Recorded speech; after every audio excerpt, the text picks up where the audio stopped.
प्रबंधक श्री राजेंद्र जैन धनवारा, पूर्व पार्षद। 9889888555 प्रबंधक श्री मोदी पंकज जैन, वरिष्ठ पार्षद। 9450037469 अंतर्गत श्री दिगंबर जैन समाज पंचायत समिति रजिस्टर्ड, ललितपुर, उत्तर प्रदेश। अध्यक्ष इंजीनियर अनिल जैन, अंचल। 9415112333 महामंत्री doctor Akshay Jain Tadaiya, 9415509458 senior manager Sharad Kumar Jain, Malaya, 7080732808।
अपरानिक स्वाध्याय विलयाम शेष।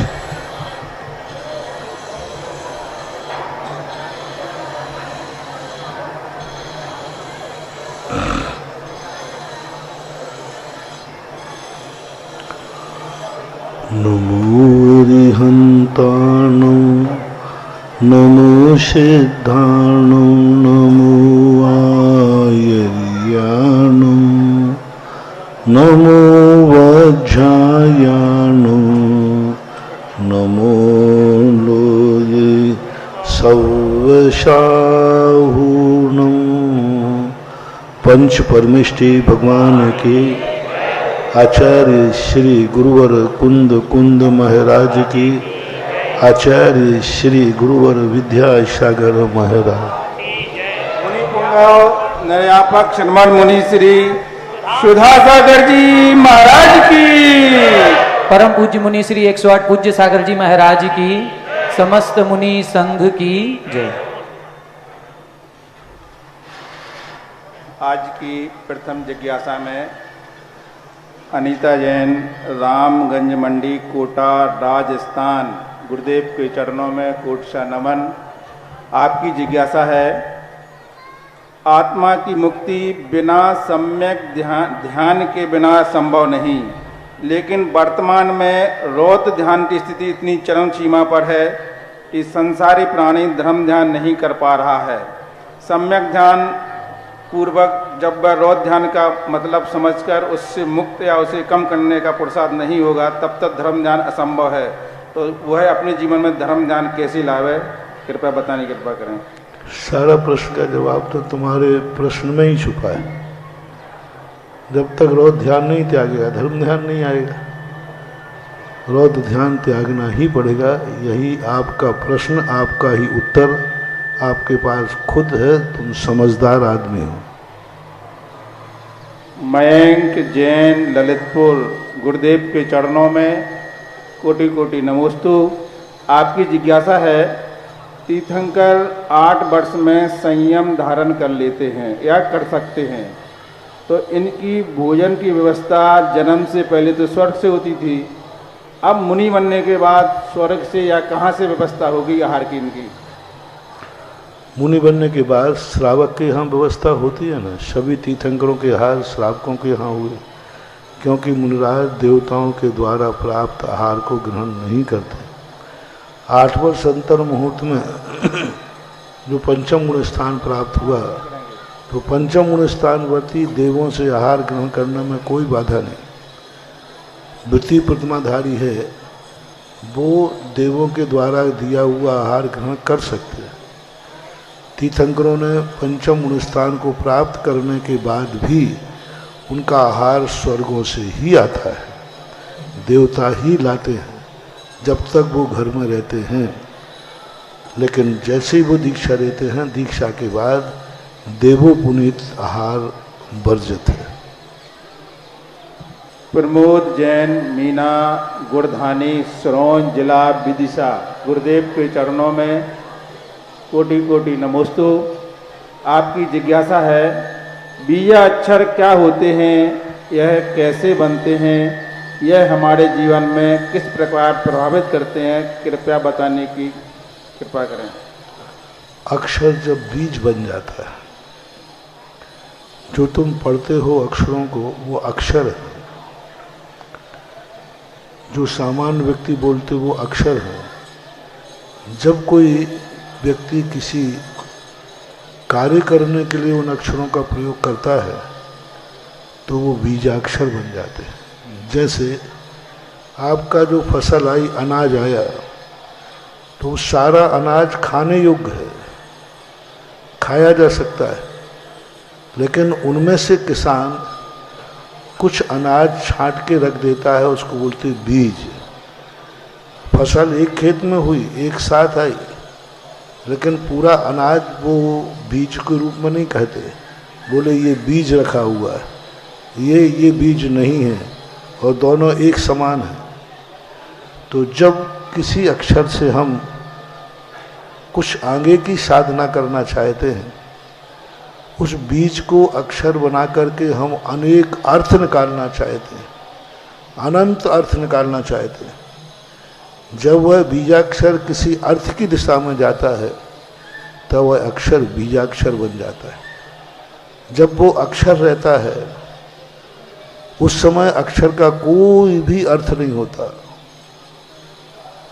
जो आ अनार का, आ आम का, ये तो लिखने की लिपि बताई है। सामान्यता आ का कोई अर्थ नहीं है, व्यंजन का कोई अर्थ नहीं है।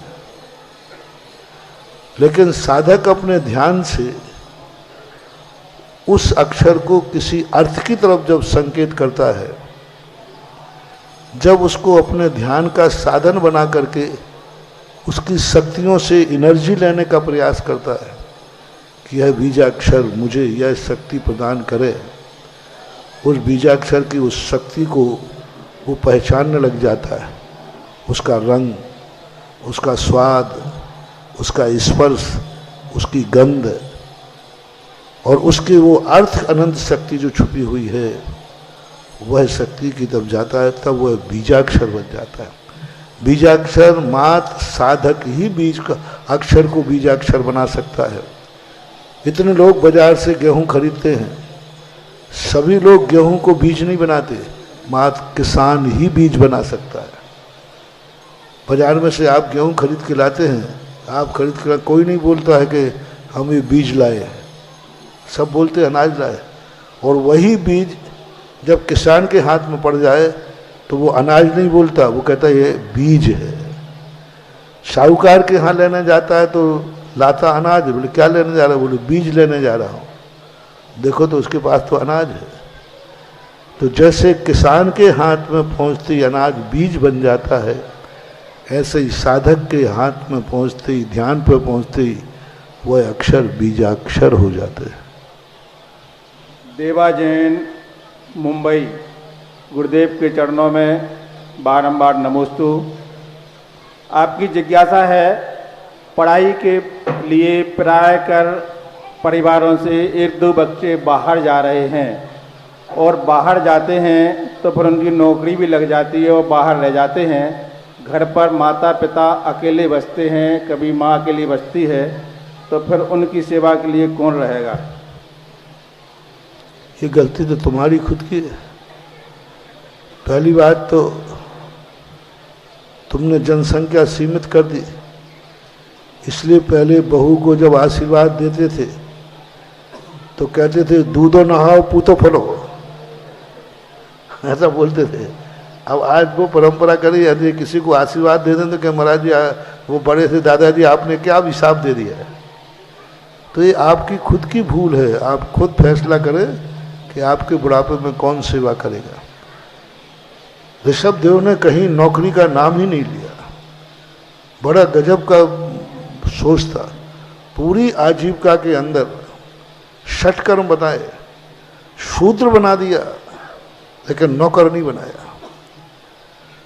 ऋषभ देव ने आजीविका के षटकर्मों में कहीं नौकरी को स्थान नहीं दिया कि नौकरी कर करके भी आजीविका की जा सकती है, नौकरी करके भी पेट भरा जा सकता, कहीं नहीं दिया। यहाँ तक कि उसको शूद्र बना दिया। बोले शूद्र भी बनना पड़े तो शूद्र बन जाना, लेकिन नौकर नहीं बनना। शूद्र बन जाना, नौकरी करने के लिए कहीं प्रावधान नहीं दिया। इसका बहुत बड़ा रहस्य रहा होगा। नौकरी के लिए भी तो कोई व्यवस्था करते, नौकरी का भी कोई सिद्धांत बनाते। उन्होंने कहा नहीं। वो उज्ज्वल शांति सागर महाराज सदा कहा करते थे, उत्तम खेती मध्यम दान, जघन नौकरी भीख निदान। यानी भीख से भी गई बीती है नौकरी, क्योंकि नौकरी में सदा स्वाभिमान नष्ट होता है, सौम्य भय निरंतर बना रहता है, आयु कर्म की उदीर्णा होती है, और उस समय आत्मा की जो विल पावर शक्ति है वह कुंठित होती है। इसलिए चाहे भली छोटा सा धंधा करो, लेकिन वैश्य के लिए कृषि और वाणिज्य दो कहे गए। आज वैसे आप लोग मूलतः क्षत्रिय हैं, लेकिन फिर भी आज बड़क मानते हैं कर्म के अनुसार, तो वैश्य के लिए दो ही कार्य कहे, कृषि और वाणिज्य।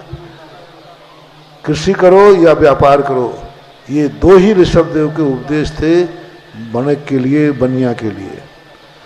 अब आज तुमने करने लगे तो अब तो ये तो जब भगवान की बात नहीं मानोगे तो वो तुम्हारे बुंदेलखंड में कहते ना मानी श्यानों की भीख, ले खपड़िया माँ की भीख। अब तुम नहीं मानोगे ऋषभ देव की वाणी को, तो अब बुढ़ापे में तो तुम बस जो तुम्हारा होगा वो अब तुम खुद भोगो, जैसा करोगे वैसा भरोगे।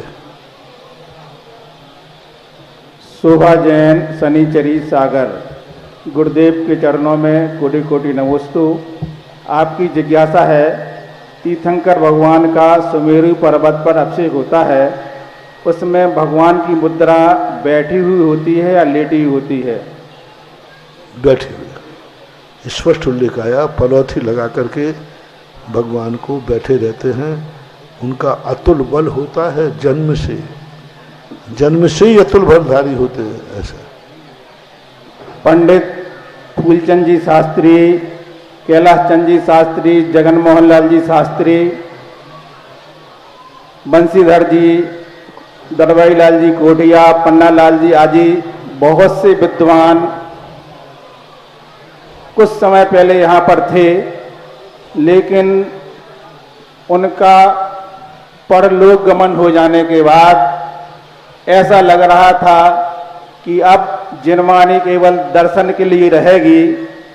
लेकिन मुनि पुंगव सुधा सागर महाराज जी का बुंदेलखंड से राजस्थान की ओर जाना, और जाते ही जयपुर में सांगानेर के स्थान पर इस संस्था का शुरुआत होना आने वाली दिशाओं के लिए, समय के लिए बता रहा है कि अब भगवान महावीर स्वामी की वाणी जन जन तक पहुंचेगी, और उनको पहुंचाने वाले ये विद्वान तैयार हो रहे हैं। जो पुराने विद्वान थे वो विद्वान थे, पंडित थे, आगम के ग्रंथ उनके पास थे, उन्होंने अध्ययन तो किया, लेकिन उनके पास उस समय मुनिराज जी नहीं थे। अभी जो विद्वान बने हैं, इनको शिक्षा देने वाले भी विद्वान हैं, और इनकी विशेषता ये है विद्वानों की कि इनके लिए जो आशीर्वाद और मार्गदर्शन मिल रहा है वो देने वाले स्वयं मुनिराज हैं। इस वजह से फायदा ये हो रहा है इन विद्वानों में कि इन्हें आगम के ज्ञान के साथ साथ मुनियों की विनय और भगवान की पूजा भक्ति का भी इनके अंदर विशेष गुण दिखाया जा रहा है। ये आने वाली पीढ़ी के लिए बहुत अच्छा होगा। और जैसे महाराज जी ने बताया कि ये विद्वान लोग धर्म की प्रवाहना तो कर ही रहे हैं, लेकिन इनके साथ साथ ये जो कार्य कर रहे हैं इनके स्वयं के लिए आत्म कल्याण के लिए कारण बनेगा। ऐसा आगे का समय अब इन विद्वानों को दिया जाए। ऑनलाइन जिज्ञासा यहाँ पूर्ण हो रही है, आगे की जिज्ञासा के लिए आप तैयार हैं।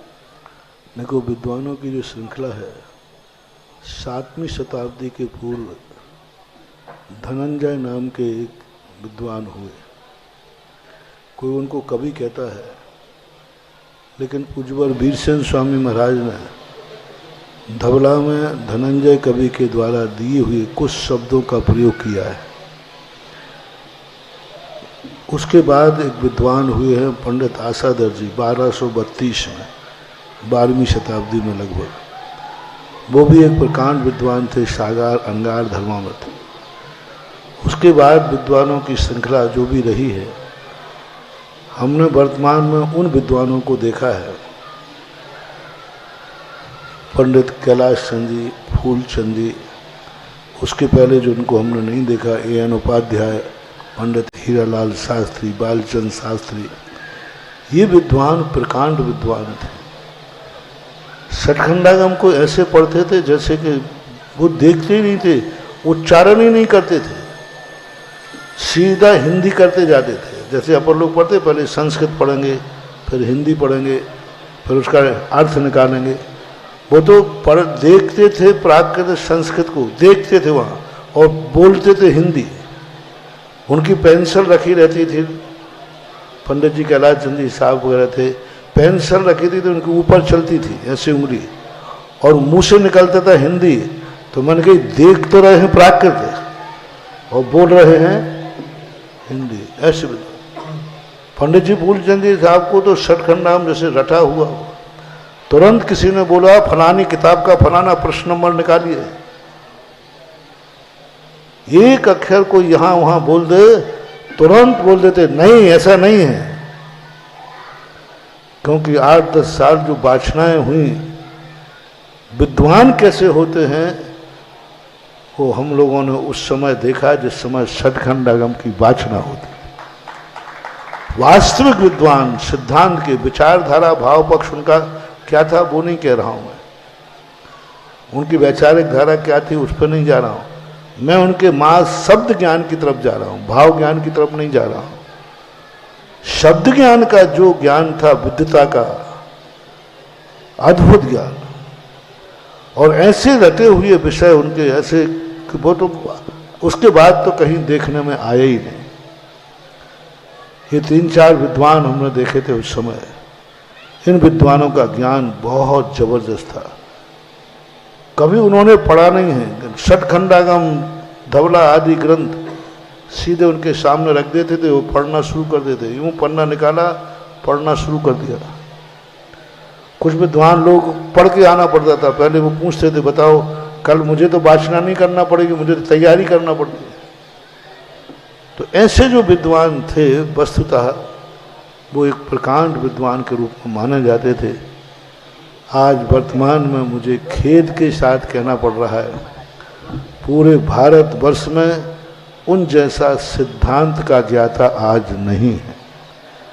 कर्म सिद्धांत के विद्वानों की बहुत कमी है। आज पूछ लिया जाए कि 8वें गुणस्थान में कितनी प्रकृतियों की विच्छुत्ति है, कौन से भाग में स्थिति कांडक अनुभाग कांडक घात होता है, 8वें गुणस्थान में कौन से करण होते हैं, कौन बताएगा? जैन सिद्धांत कोश देख ले, कौन बताएगा कि 9वें गुणस्थान के कितने भाग हैं और कितने गुणस्थानों में बादर किट्टी का स्वरूप क्या है, सूक्ष्म किट्टी का स्वरूप क्या है, प्रायोग लब्धि में कितने बंदाव श्रम होते हैं, उनमें कितनी स्थिति कांडक अनुभाग कांडक घात होते हैं। आज वर्तमान में कोई भी विद्वान इस कर्म सिद्धांत के लिए पूर्ण सक्षम नहीं है, पूर्ण सक्षम नहीं है। और ये कर्म सिद्धांत जो है यही ज्ञान विद्वता की कोटि में आता था। इनको कर्म सिद्धांत का ज्ञान है, सिद्धांत का ज्ञान छोटा मोटा ज्ञान नहीं है। गौमरसार जीवकांड को उठा लो, इसके अंदर ही इतना जबरदस्त विषय है। पर भावना तो वही है कि संस्थान से जिस दिन कोई 2-4 इतने प्रकांड विद्वान निकल जाएंगे, उस दिन में जो प्रशंसा की जा रही है उस प्रशंसा को मैं स्वीकार कर लूँगा। अभी स्वीकार नहीं कर रहा हूँ, अभी तो ठीक है चल रहा है। प्रवचनकार तैयार हुए, लेकिन आगमकार तैयार होना चाहिए। पंक्तिबद्ध अर्थ लगाना आना चाहिए, और अर्थ ही लगाना नहीं, माद ग्रंथ नहीं, बिना ग्रंथ के भी कोई डिस्कशन करे। पहले जो वाद होते थे वो कोई ग्रंथ रख के नहीं होते थे, ग्रंथ के बिना वाद होते थे। तो ऐसा देखो, अब प्रयास है, जितना होता जाए उतना अच्छा है, लेकिन वहाँ तक पहुँचना चाहिए। क्योंकि मैंने इन प्रकांड विद्वानों का भी स्वाद लिया है, उनकी वाचनाएं सुनी हैं, उनके द्वारा किए हुए वाचनों को मैंने अभी तक जो लोगों ने बोलते थे उनकी छवियां, उनके बोलने का ढंग आज तक देखने में आता है। ऐसे विद्वान अब खोज रहा हूँ, कहीं मिल जाए। अभी तक तो नहीं मिला, उनके बाद अब आगे मिल जाए तो संस्थान का में से कोई ऐसा निकल जाए तो मैं अपना अवभाग्य मानूंगा। जय हो महाराज श्री, आपकी जो भी भावना है वो श्रमण संस्कृति संस्थान के स्नातक विद्वान जरूर पूरी करेंगे, अक्षरशः पूरी करेंगे। ऐसे ही विद्वान तैयार होंगे, थोड़ा समय जरूर लगेगा, लेकिन होंगे ऐसे ही जैसे आपका स्वप्न है, जैसा आपने पूर्व विद्वानों में देखा है। ऑनलाइन जिज्ञासाओं के पश्चात जिनवाणी चैनल, सुधा कलश चैनल और आदिनाथ चैनल के समक्ष विराजित सभी गुरु भक्तों की ओर से और साक्षात यहाँ पर श्रमण संस्कृति संस्थान के सभी स्नातक विद्वानों की ओर से, संपूर्ण प्रबंधकारिणी समिति की ओर से, संपूर्ण त्यागी वृंदों की ओर से और हमारे जो भी सुधी श्रावक यहाँ पर बैठे हैं उन सभी की ओर से पूज्य मुनि श्री के चरणों में बारंबार नमोस्तु नमोस्तु नमोस्तु। आज के जिज्ञासा समाधान कार्यक्रम में प्रथम जिज्ञासा करेंगे हमारे श्रमण संस्कृति संस्थान के यशस्वी अध्यक्ष श्रीमान S.K. जैन साहब, और उसके बाद तैयार रहेंगी बाल ब्रह्मचारिणी सविता दीदी जी।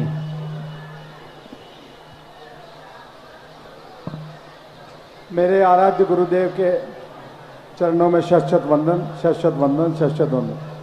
गुरुदेव, अभी आपने ध्यान के बारे में बताया। जब हम ध्यान की बात करते हैं तो सांसों पे ध्यान केंद्रित करो, किसी मूर्ति का ध्यान करो, लेकिन अपने आत्मा के अंदर लीन नहीं होते हैं। वो सब हमारा ऊपर सुपरफिशियल, मतलब ऊपरी ध्यान होता है। अंदर आत्मा में कैसे पैठ करें, उसके बारे में हमें मार्गदर्शन करें गुरुदेव। आत्मा के ऊपर 4 रजाई ओढ़ के रखी, 4 रजाइयों के अंदर वो रत्न रखा हुआ है आत्मा का। पहली रजाई तो इतनी मोटी है, इतनी मोटी है कि वो एहसास ही नहीं होने देगी कि अंदर कोई माल है, जिसे हमारे शब्दों में अनंतानुबंधी बोलते हैं। दूसरी कसाय में ये तो महसूस हो जाता है कि अंदर कुछ है, लेकिन वह कैसा है, क्या है, ये नहीं आता। तीसरी रजाई तो नहीं है, मोटा चद्दर है, सोलापुरी है। ऐसा मोटा चद्दर है कि वो एहसास कराता है, उसकी चमक भी वो समझ में आती, आभास, लेकिन वो नहीं कर पाते। जब चौथी कसाय जो बिल्कुल बारीक चद्दर है, बारीक चादर जैसी है, उसमें से वह दिखता है कि ये कितनी प्रकाशमान आत्मा है। लेकिन पूज्यवर कुंद कुंज स्वामी ने कहा कि अनुभूति तो जब ही होगी जब ये बारीक दुपट्टा भी हट जाएगा, तब ये महसूस होती है। शुभचंद्र आचार्य महाराज ने लिखा, आकाश के तारे जमीन पे आ सकते हैं, सुई के छिद्र से ऊंट निकल सकता है, बंध्या के पुत्र की शादी में भोजन मिल सकता है, लेकिन कभी जब तक परिग्रह है और सर्वघाती कसाय का उदय है, एक धागा भी जब तक है, तब तक उस आत्मा का साक्षात्कार हो ही नहीं सकता। अब ये नियम है। यदि जैन साहब ऐसे में हो जाता तो फिर हम लोग काय को बाबा जी बनते, और यही हो जाता तो या संसार विषय सुख होता, तीर्थंकर क्यों त्यागे, काहे खो शुभ साधन करते, संयम शो अनुरागे। नमस्ते गुरुदेव। जिज्ञासा नमस्ते करेंगे गुरुदेव। ब्रह्मचारिणी बहन सविता दीदी जी तैयार रहेंगे। श्रीमान अरुण जी शाह साहब, श्रवण संस्कृति संस्थान प्रबंधकारिणी समिति के सक्रिय सदस्य हैं आप। परमोपकारी बीजाक्षरों के ज्ञाता ध्याता वचन सिद्ध परम पूज्य निर्यापक श्रमण श्री साक्षात विराजमान मुनिश्री के चरणों में कोटि सा नमन। मुनिश्री आदिनाथ भगवान जी ने अपनी दोनों बेटियों के लिए अक्षर विद्या और अंक विद्या दी थी। अक्षर विद्या की जानकारी तो प्राय सभी को हो जाती है, लेकिन जो अंक विद्या दी है और उस अंक विद्या में लिखा हुआ है श्री भूवलय ग्रंथ, और श्री भूवलय ग्रंथ पूरा गणितज्ञ है और गणित के माध्यम से हल किया जाता है। लेकिन उसके माध्यम से जो बनाई जाती है एक मैट्रिक्स, एक 9x9 की 27x27 की, उसमें से हम गाथा छंद निकालते हैं। और गाथा छंदों में जैसे पहले अक्षर से निकाला तो प्राकृत भाषा की गाथा निकल आई, और बीच के छंदों से निकाला तो संस्कृत भाषा की गाथा निकल आई। और जो अभी तक हम लोग पढ़ते आ रहे थे स्वाध्याय के पहले मंगलाचरण ओकारम बिंदु संयुक्तम, इसका पता ही नहीं था कि कर्ता कौन है। लेकिन जब श्री भूवलय का अध्ययन किया तो जानकारी हुई कि इसके कर्ता तो आचार्य कुमुदेन्दु जी हैं, जिन्होंने ये मंगलाचरण को लिखा है। और मंगलाष्टक के भी ज्ञाता का पता नहीं था, तो उसके ज्ञाता भी आचार्य कुमुदेन्दु निकले, और उन्होंने पूरा मंगलाष्टक अष्टक के रूप में उन्होंने लिखा हुआ है और अश्वगति से उसको निकालते हैं। तो हमारी गुरु मुनिश्री एक जिज्ञासा है कि इस श्री भूवलय के आपने इतने सारे विद्वान बैठे, मैंने आज इसलिए जिज्ञासा रखी है कि आप सिद्धांत के ज्योतिषक के ज्ञाता तो बना ही रहे हैं, लेकिन इस ग्रंथ को भी पढ़ें। आज पढ़ाने वाले जब मौजूद हैं तो कम से कम हमारे भाई लोग श्री भूवलय के ज्ञाता बन करके अंक भाषा को समझ करके अक्षर में परिवर्तित करें और उनको निकालें। तो हम आपके श्रीमुख से श्री भूवलय की महिमा सुनना चाहते हैं। अंक गणित का अध्ययन हुआ है। अंक गणित में जब अर्थ रूप लिया गया तो उसने कल्पना का रूप ले लिया। अक्षर तो बीजाक्षर बन सकते हैं, लेकिन अंक बीजाक्षर नहीं बन सकते। मुराद ध्यान अक्षरों का करते हैं, अंक का नहीं करते। लब्धि अक्षर का अनंतवां भाग द्रव्यसुत होता है, अंक को द्रव्यसुत में नहीं लिया गया। किसी भी आचार्य ने अंकों को द्रव्यसुत में नहीं लिया, अक्षरों को लिया। निगोदिया जीव के है तो अंक का अनंतवां भाग नहीं, अक्षर का अनंतवां भाग लिया। अक्षर जो है वह एक यथार्थ है, सत्यार्थ है, काल्पनिक नहीं है, वह थोपा नहीं गया है, अनादिकाल से है। कोई भी भाषा बोलो मुंह में से वो 52 अक्षर ही निकलते। कितनी भी भाषाएं बना लो, कुछ भी बना लो, लेकिन मुंह से वो 52 अक्षर के अलावा कोई 53वां अक्षर नहीं निकलता। जैसे हमने कहा था, इंग्लिश का बोला आपने दिस, तो दा, ई और सा निकलेगा मुंह से, आप उसका कुछ भी लगा लीजिए। अंक गणित के संबंध में जितना भी मैंने अध्ययन किया, सारा अंक गणित काल्पनिक है। हमें एक नई भाषा का निर्माण करना पड़ता है। तो उस अंक भाषा में जब हम पढ़ाएंगे तो हमें एक नया कोष देना पड़ेगा कि 1 का अर्थ यहाँ क्या लेना, 2 का अर्थ क्या लेना, कितने रूप में लेना, इस अंक को इस प्रकार से लिखना, जिसे हम संकेत बोलते हैं। हम लोग अपनी नई भाषा स्वीकार कर सकते हैं, जैसे मूकों की भाषा हुई। मूकों की भाषा में कुछ नहीं, कोई कल्पना है, बोले ये क्या बोल दिया, वो तुरंत बता दिया इंडिया बोला है। अब उसको पहले बढ़ा दिया गया कि इस प्रकार से बोला। तो अंकों का जो भूवलय बनाया गया, एक उन्होंने अपनी कल्पना से खुद आधार बनाया। केवली भगवान की वाणी के द्वारा कथित नहीं है, वो भगवान की वाणी में प्रभावमान नहीं है, आचार्यों की परंपरा में नहीं है। पूरे द्वादशांग के अंतर्गत पूरा कोई भी द्वादशांग में अंक नाम का कोई द्वादशांग नहीं है। गणित है, गणित होना अलग चीज है, और अंक का साथ होना, जैसे धबला की तीसरी पुस्तक में गणित है, तो लोग पढ़ेंगे एक गणित है। जो वस्तु को सिद्ध करने के लिए गणित का प्रयोग किया गया, गणित ना तो श्रुत है, ना अंग है, ना भगवान की वाणी रूप है, और ना ही किसी यथार्थ अर्थ का उद्घोषक है। अंकों की एक कल्पना है। अंकों में आप लिख सकते हैं, आप सामने वाले को पत्र लिखना है तो आप पहले से उसको बता दीजिए कि एक लिखूं तो ये मानना, 2 लिखूं तो वो मानना। 52 अक्षरों को आप 52 अक्षरों को 52 अंक दे दीजिए। 1 लिखा है तो आ मानना, 2 लिखा तो बड़ा मानना, 3 लिखा तो ई मानना, ये वो मानना, ऐसे लिख देंगे। और सामने वाले को आप वो दे दीजिए, फिर आप अंक में पत्र डाल दीजिए। सामने वाला पढ़ लेगा, तुम पढ़ लोगे, तीसरे को कुछ समझ में आएगा नहीं। तो भूवलय के अंदर जो उन्होंने दिया है वो अंकों को ऐसे ही समाहित किया। उन्होंने अंकों पर अक्षरों की स्थापना की और अंकों पे अक्षरों को स्थापित करके उन्होंने, वो उनका स्वयं का बनाया हुआ सोच है, केवल भगवान का नहीं। हम यदि उसको पलटना चाहें तो पलट दें, अक्षरों को हम नहीं पलट सकते। अक्षरों को पलटने का हमारा अधिकार नहीं। अंकों को हम पलट सकते हैं। हम कहेंगे नहीं, हम लिख देंगे 3 आने आ लेना। उन्होंने लिखा था 1 माने आ और हमने लिख दिया नया 3 आने आ लिखना, समझ रहे ना?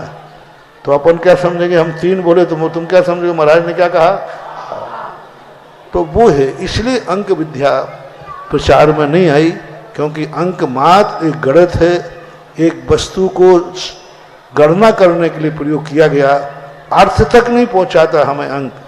अर्थ तक पहुंचने के लिए हमें एक कल्पना करना होगी और कल्पना हम उन्हीं लोगों को समझा पाएंगे जो हमारी कल्पना से परिचित हैं, और जो कल्पना से परिचित नहीं हैं उनको हम अंक नहीं समझा पाएंगे। इसलिए अंक गणित का प्रचार नहीं हो पाया। फिर भी भूवलय एक ग्रंथ है, उसमें से जो निकाला गया है ओंकारम बिंदु संयुक्तम आदि, ये हम नहीं कह सकते, क्योंकि ये तुम्हारे से पहले अन्य दर्शनकारों के यहाँ भी पाया गया। आपके यहाँ जब से प्रचलन चला है उसके पहले यह दूसरे स्थानों पर भी है। ओकारम बिंदु संयुक्तम यथावत वहाँ भी है। अब संस्कृत भाषा में समझो तो भूवलयकार ने जो लिखा है, तो भूवलयकार तो बहुत बात की हुई, उसमें जो संस्कृत की भाषा निकलती है तो वो विचारणीय है, पढ़ना चाहिए। पढ़ने में कोई बाधा नहीं है, क्योंकि जितना पढ़ोगे उतना ज्ञान होता है, तो होना चाहिए।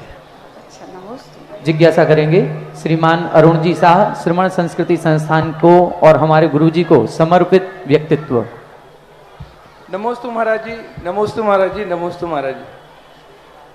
महाराज जी, मेरी जिज्ञासा ये है कि कई बार ऐसा देखा जाता है कि व्यक्ति का चेहरा तो बहुत सुंदर है, लेकिन उसके आंखों में ज्योति नहीं है, और अगर आंखों में ज्योति है तो वो उसका चेहरा सुंदर नहीं होता है। कई बार किसी का सर्वांग तो सुंदर है लेकिन उसको जबान नहीं मिलती है। तो ऐसे कौन से कारण होते हैं उसकी वजह से ये होता है, और हमें ऐसे कौन से कार्य नहीं करने चाहिए कि अगले भाव में जब कभी जन्म हो तो ये सब देखने को हम लोगों को प्राप्त हो? यहाँ भी तो ऐसे ही करता है। कोई व्यक्ति अच्छा कार्य इतना अच्छा करता है कि बहुत अच्छा, दूसरा कार्य बिल्कुल नहीं करता। कोई स्वाध्याय करेगा तो इतना करेगा, दिन भर स्वाध्याय करता है, लेकिन अभिषेक नहीं करेगा, पूजन नहीं करेगा। स्वाध्याय करेगा, अभिषेक पूजन में मन नहीं लगता। तो स्वाध्याय के लिए ज्ञान तो मिलेगा, लेकिन शकल भी शकल मिल जाएगी। बुद्धि तो अच्छी होगी, लेकिन शकल कैसे मिलेगी? क्योंकि सुंदर रूप तो भक्ति से मिलता है, उसने भक्ति तो की ही नहीं, स्वाध्याय किया है। जैसे अष्टावक्र हमारे यहाँ थे, इतना ज्ञान किया, इतना ज्ञान किया, दिन भर ज्ञान में निकाल दिया। धार्मिक दृष्टि से नहीं, भौतिक दृष्टि से। प्रश्न भौतिक दृष्टि का है। तो ज्ञान तो उसने खूब किया, अध्ययन किया, लेकिन उसका कभी भक्ति में मन नहीं लगा, पूजा में मन नहीं लगा, अभिषेक में मन नहीं लगा, किसी के गुणानुवाद करने में मन नहीं लगा, तो उसको सुंदर रूप नहीं लगा। क्योंकि भक्ति सुंदर रूप तो भक्ति से मिले। तो बुद्धि तो सुंदर मिली, लेकिन शकल सुंदर नहीं मिली। अब किसी ने भक्ति तो बहुत की, जम के भक्ति की, सुंदर रूप तो मिल गया,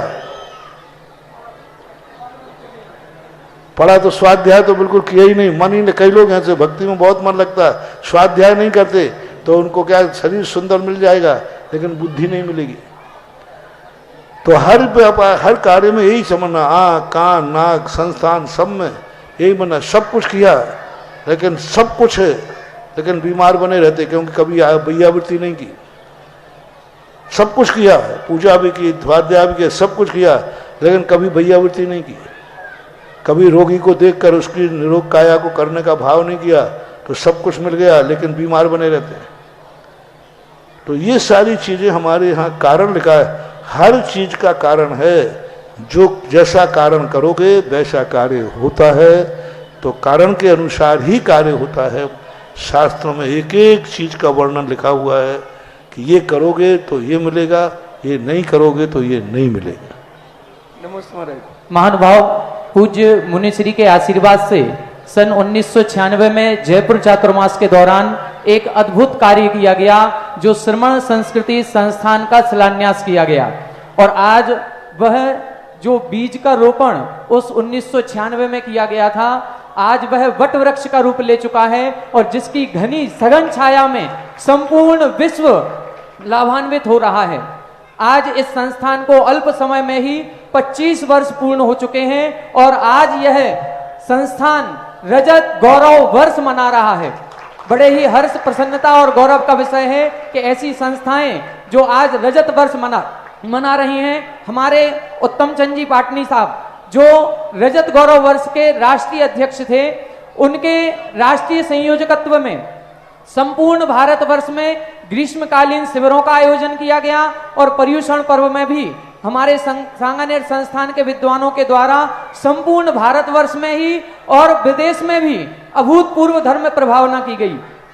आज ये एक अभूतपूर्व अवसर हम सभी को प्रदान हुआ है, जिसमें संपूर्ण श्रमण संस्कृति संस्थान के स्नातक विद्वान भी यहाँ पर उपस्थित हैं, संपूर्ण प्रबंधकारिणी समिति भी यहाँ पर है, और इस संस्थान को अपना पूरा आशीर्वाद देने वाले, पूरी कृपा बरसाने वाले, अपनी ऊर्जा देने वाले, अपना लाड़ प्यार दुलार देने वाले ऐसे पूज्य गुरुवर भी हमारे समक्ष आज विराजित हैं। इनके उत्तम जी ने इस बार इतने अच्छे शिविर लगाए कि सारी कमेटी ने स्नातकों को इनको शिविरों का स्थायी संयुक्त प्रभारी बना दिया। जय हो। संस्थान के स्नातक आगे के लिए भी बन गए।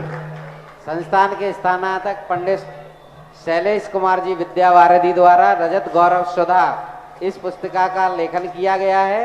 इसका संपादन कर्मयोगी डॉक्टर सुरेंद्र कुमार जी भारती, महामंत्री अखिल भारतीय दिगंबर जैन विद्वत परिषद ने किया है। इस पुस्तक का यहाँ पर विमोचन हो रहा है। स्नातक भाई शैलेश जी को बहुत बहुत बधाई, उनका आभार। रजत गौरव सुधा 25 साल बेमिसाल, बहुत अच्छा टाइटल इन्होंने दिया है। इसमें 25 वर्षों के दौरान पूज्य गुरुवर के आशीर्वाद से क्या क्या अद्भुत कार्य किए हैं, कैसी महिमा संपूर्ण भारतवर्ष में, संपूर्ण विश्व में गाई गई है, इसका संपूर्ण वर्णन इस किताब में उल्लिखित किया गया है।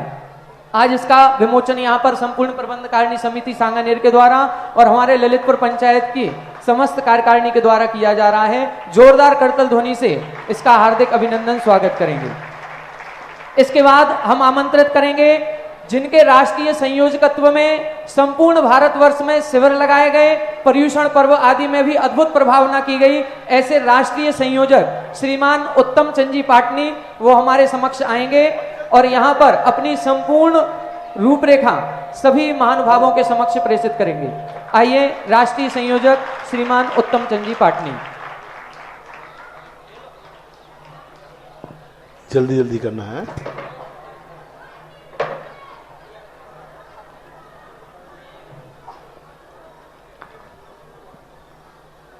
देवादिदेव श्री अभिनंद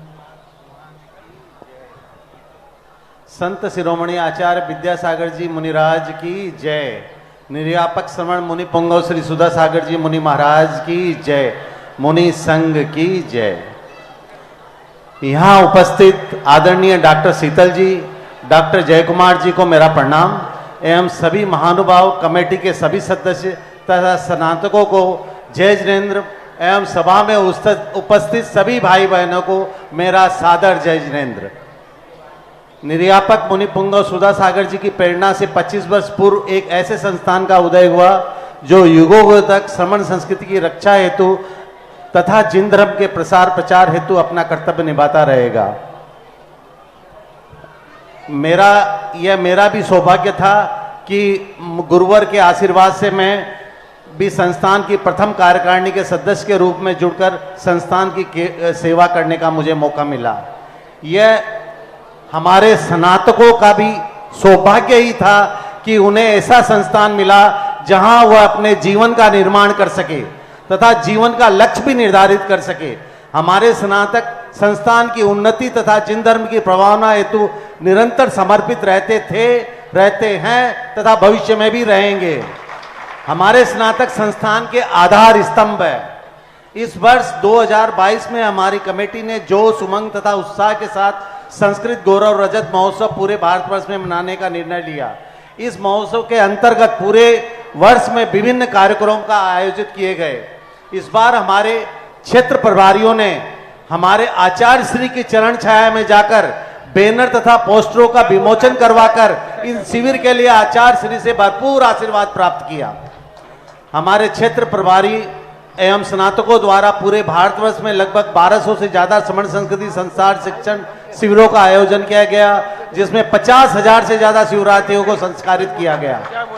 इन शिविरों के लिए संपूर्ण सामग्री निःशुल्क रूप से संस्थान द्वारा प्रदान की गई, जिससे पूरे भारतवर्ष में अभूतपूर्व जैन धर्म की प्रभावना हुई। इसके लिए मैं सभी क्षेत्र प्रभारी व स्नातकों का हृदय से साधुवाद देते हुए आभार व्यक्त करता हूं। विशेषकर प्रभारी जिनेंद्र, जो अहमदाबाद के क्षेत्र प्रभारी थे, जो 25 वर्षों में अहमदाबाद में हमारा शिविर नहीं लग पाया, उन्होंने पूरे अहमदाबाद को एक साथ बांधकर 46 शिविर एक साथ आयोजित किए गए। यह कार्य अहमदाबाद के लिए बहुत अभूतपूर्व था। प्रभारी जितेंद्र और हमारे एक प्रभारी प्रशांत जी, मुंबई के अंदर जो हमारे 25 वर्ष तक शिविर नहीं लग पाए, वहां पर भी उन्होंने 20 से ज्यादा शिविर लगाकर पूरे मुंबई को एक सूत्र में बांधकर अभूतपूर्व कार्य किया। इसी महोत्सव के अंतर्गत हमारे संस्थान के माननीय अधिष्ठाता, निर्देशक, प्राचार्य, उप प्राचार्य तथा सभी शिक्षक एवं अधीक्षकों को उत्साह पूर्वक श्री सिद्ध चक्र महामंडल विधान का भव्य आयोजन संस्कार परिसर में किया। दिनांक 26 सितंबर 2022 को जयपुर के हृदय स्थल बिरला ऑडिटोरियम में संस्थान के प्रमुख स्तंभ, जो संस्थान की धारा को लगातार प्रभावित करने में संस्थान के प्रारंभ से ही सहयोगी रहे हैं, उनका सम्मान भव्य समारोह में समस्त जयपुर की समाज के मध्य किया गया। इस कार्यक्रम के मुख्य अतिथि राजस्थान सरकार के शिक्षा, कला एवं सांस्कृतिक मंत्री श्री बीडी कल्ला एवं समारोह अध्यक्ष श्री अशोक जी पाटनी थे। दूसरा वाला इस कार्यक्रम में संस्थान के जीवन पर आधारित चलचित्र संस्कारोदय में सिर्फ एक इमारत तो नहीं का प्रसारण किया। इस कार्यक्रम को सफल बनाने में सारी कमेटी एकजुट होकर अपना पूर्ण समर्थन इस कार्यक्रम को दिया। विशेषकर मैं हमारे अरुण जी शाह, सुरेश जी जो हमारे मंत्री है, दर्शन जी जो संयुक्त मंत्री है, ऋषभ जी कोषाध्यक्ष जी, शैलेंद्र जी गोधा, संजय पांड्या, प्रदीप लोहाड़िया, विनोद छाबड़ा और शीला जी डोडिया, इन्होंने मुझे भरपूर समर्थन दिया। इसके लिए मैं इन्हें आभार व्यक्त करता हूं। वो कहां गया? देखो जल्दी करें, लाइव खत्म हो जाएगा, फिर कोई फायदा नहीं।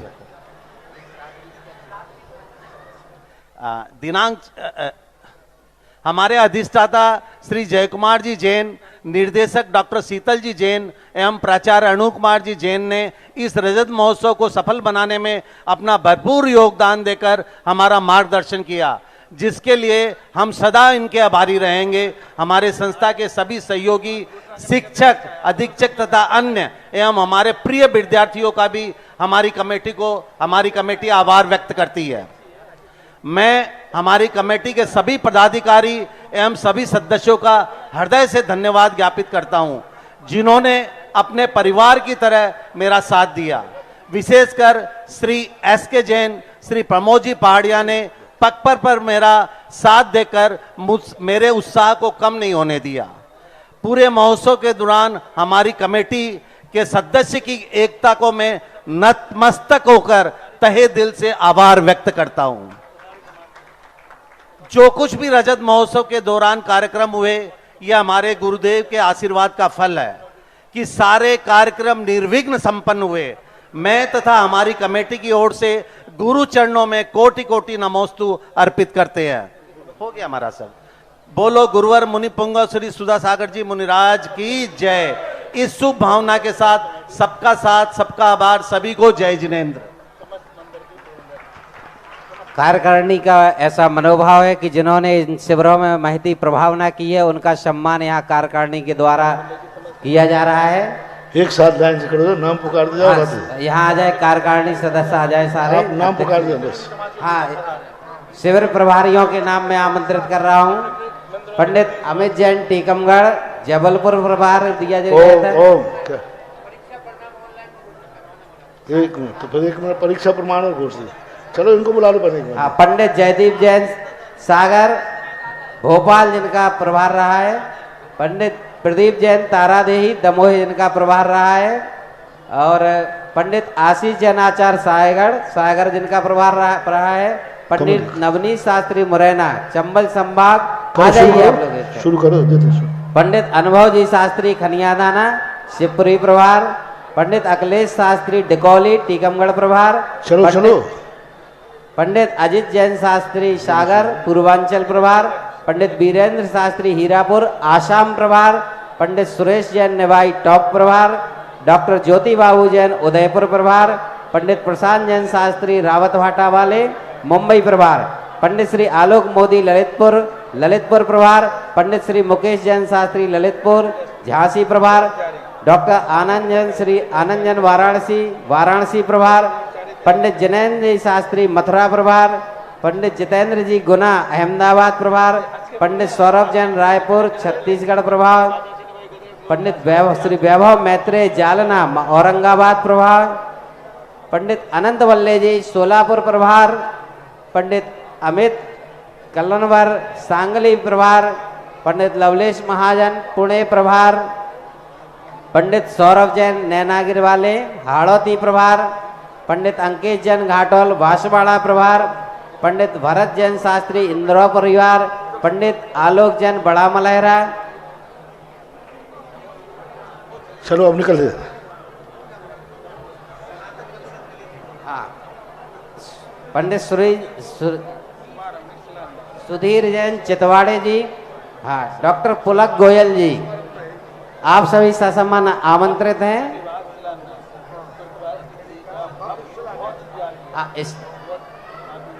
स्नातक परिषद की ओर से डॉक्टर पुलक गोयल जी को यहाँ आमंत्रित किया जा रहा है। इनके लिए विशेष सम्मान की व्यवस्था है।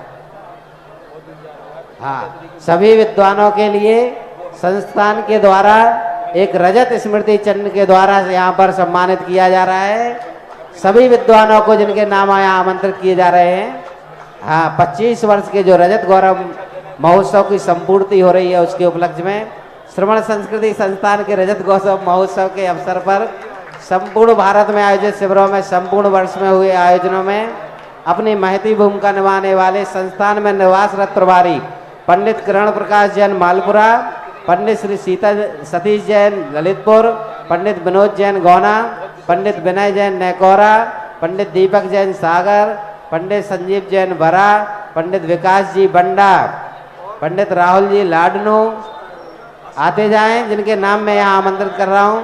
पंडित प्रदीप जी दमोह, पंडित अजित जी टीकमगढ़, पंडित संजय जैन ललितपुर, पंडित दीपक जैन मैनवार, पंडित अंकित जैन शास्त्री राहतगढ़, पंडित अभिषेक जैन सागर, पंडित विमल जैन रामटौरिया।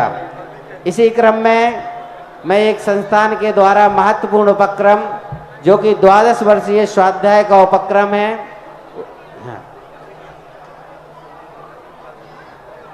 मैं हमारी कमेटी को ये भी बताना चाहता हूँ कि विकास जी और संजीव जी ने मेरा साथ भरपूर दिया और उन्होंने शिविर लगाने के कार्य में बिल्कुल गतिरोध आने नहीं दिया।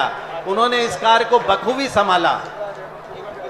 12 वर्षीय स्वाध्याय पाठक्रम 2021 के परीक्षा परिणाम की घोषणा हेतु मैं ससम्मान आमंत्रित कर रहा हूँ संस्थान के यशस्वी अधिष्ठाता डॉक्टर जय कुमार जी साहब को आए और यहाँ परीक्षा परिणाम घोषित करें। डॉक्टर जय कुमार जी। मेरे पास एक पर्ची आई, प्रभूषण प्रभारी संजीव जी ने अभी तक 10 लाख क्षणपुर का इतना अच्छा कार्य किया कि हर स्नातक इनसे प्रसन्न है। उनके लिए आशीर्वाद। शिविर प्रभारी संजीव जी विकास जी, संगोष्ठी के अनंत बल्ले जी ने तो इतना अच्छा कार्य किया। पहली संगोष्ठी में इतने कठिन विषय पर 25 आलेख आए। अभी तक स्नातक के जितने संगोष्ठियाँ हुई 2, 5, 10 आलेख आते थे। 25 आलेख पुरमे रत्नमाला पे आना, ये अनंत जी बल्ले की बहुत अच्छी मेहनत और उनकी सीआर इससे पता चलती है। परम पूज्य मुनिपुंगव श्री सुधासागर जी महाराज की पावन प्रेरणा से संस्थापित श्री दिगंबर जैन श्रवण संस्कृति संस्थान में पिछले 4 वर्षों से 12 वर्षीय स्वाध्याय पाठ्यक्रम निरंतर चल रहा है। और इस पाठ्यक्रम की सबसे बड़ी विशेषता यह है कि जो जिनवाणी विद्वानों तक सीमित रह जाती थी, वो घर घर में प्रत्येक श्रावक के पास इस 12 वर्षीय स्वाध्याय पाठ्यक्रम के माध्यम से पहुंच रही है। और घर घर में जो संतति है वो संस्कारित हो रही है। मैं बड़ी क्षमा याचना पूर्वक ये कहना चाहूँगा कि कुछ विशिष्ट कारणों से 2021 का जो स्वाध्याय पाठ्यक्रम का परीक्षा फल था वह हम कुछ विलंब से दे पा रहे हैं, क्योंकि मूल्यांकन के पश्चात भी हमारे आदरणीय निदेशक महोदय प्रोफेसर शीतल चंद जी, रजिस्ट्रार महोदय प्राचार्य अरुण कुमार जी और स्वयं मैं अधिष्ठाता के रूप में उन समस्त उत्तर पुस्तिकाओं का हमने पुनर्मूल्यांकन किया। और उसके पश्चात परम पूज्य मुनिपुंगव श्री सुधासागर जी महाराज के सामने उन उत्तर पुस्तिकाओं को रखा। उसके पश्चात ये परीक्षा फल जो है घोषित किया जा रहा है। यहाँ मैं स्पष्ट कर दूं कि यहाँ पर हम विशेष स्थान प्राप्त करने वालों के ही परीक्षा परिणाम को घोषित कर रहे हैं, लेकिन 2 दिन के पश्चात सभी परीक्षार्थियों का परीक्षा परिणाम उनके व्हाट्सएप पर और अन्य माध्यमों से उनके पास तक पहुंचा दिया जाएगा। इस परीक्षा फल के तैयार करने में 12 वर्षीय स्वाध्याय पाठ्यक्रम के प्रभारी श्री अभिषेक जैन जी और सह प्रभारी श्री अजित जैन जी ने दिन रात मेहनत की है। ये 10-10, 11-11 बजे तक बैठ करके पुनर्मूल्यांकन के जो है अंक उन्होंने उस अंक सूची में चढ़ाए हैं। वो निश्चित तौर पर अत्यंत बधाई के पात्र हैं। सबसे पहले प्रथम वर्ष के रिजल्ट की घोषणा हम यहाँ कर रहे हैं। अंजना जैन, श्री सुनील कुमार जैन निवाई ने प्रथम वर्ष में 99.5% अंक प्राप्त करके प्रथम स्थान प्राप्त किया है। कुमारी सुरभि जैन, पुत्री श्री राजकुमार जैन, वर्धमान कॉलोनी सागर ने 97.5% अंक प्राप्त करके द्वितीय स्थान प्राप्त किया है। और कुमारी दिव्या जैन, पुत्री श्री नेमी चंदी जैन, वर्धमान कॉलोनी सागर ने 97% अंक प्राप्त करके तृतीय स्थान प्राप्त किया है। इस प्रथम वर्ष में अनेक लोगों के अंक बड़े अच्छे रहे। ब्रह्मचारिणी शिखा जैन, मेघा जैन, सर्वश्री जैन, श्रीमती रेखा जैन, नयन जैन, डॉक्टर सोनल जैन, गांव का नाम भी बोल, कुमारी गांव का नाम भी बोल दो, ब्रह्मचारिणी शिखा जैन, श्री स्नेह कुमार जैन, केशवगंज सागर, मेघा जैन, श्री अमन जैन अलवर, सर्वश्री जैन, श्री जीतमल जैन, बेगमगंज, श्रीमती रेखा जैन, श्री अशोक कुमार जैन, वर्धमान कॉलोनी सागर, नयन जैन, श्री सुभाष कुमार जैन, गैरतगंज रायसेन, डॉक्टर सोनल जैन, श्री अभिषेक जैन, अरेरा कॉलोनी भोपाल, कुमारी प्रांजल जैन, श्री पवन कुमार जैन, वर्धमान कॉलोनी सागर, कुमारी प्रिया जैन, श्री देवेंद्र कुमार जैन, वर्धमान कॉलोनी सागर और श्रीमती कल्पना जैन, श्री संजय जैन, वर्धमान कॉलोनी सागर। इन्होंने प्रथम वर्ष में सांत्वना पुरस्कार को प्राप्त किया है, क्योंकि इनके अंक तृतीय पुरस्कार प्राप्तकर्ता के लगभग बराबर हैं। द्वितीय वर्ष के परीक्षा फल में आयुष जैन, पुत्र श्री महेंद्र जैन, कोटा, इन्होंने 100 में 100 अंक प्राप्त किए हैं, प्रथम स्थान प्राप्त किया है द्वितीय वर्ष में। मीना जैन, धर्मपत्नी श्री सुशील जी जैन, अजमेरा, बड़ौदरा, इन्होंने 99 मार्क्स प्राप्त किए हैं और द्वितीय स्थान प्राप्त किया है। तृतीय स्थान पर 2 व्यक्तियों को स्थान दिया गया है समान अंक होने के कारण। ब्रह्मचारिणी सलोनी जैन, पुत्री श्री राजेंद्र जी जैन, गुना, और रुचि जैन, धर्मपत्नी श्री आशीष जी जैन, मुरार, ग्वालियर, इन्होंने तृतीय स्थान प्राप्त किया है समान रूप से। बबीता जैन, धर्मपत्नी श्री संजय जी जैन, जैन बाग, सहारनपुर, और मंजुला जैन, धर्मपत्नी श्री LP जैन, मुरार, ग्वालियर, इन्होंने तृतीय स्थान प्राप्त किया है। सांत्वना पुरस्कार के योग्य लगभग जो है वो तृतीय स्थान प्राप्त करने वाले के बराबर ही इनके अंक हैं, तो इन दोनों को सांत्वना पुरस्कार दिया गया है। तृतीय वर्ष में प्रथम स्थान प्राप्त हुआ है ज्योति जैन, श्री प्रमोद कुमार जैन, स्कीम 10 अलवर, प्रथम स्थान प्राप्त किया है तृतीय वर्ष में।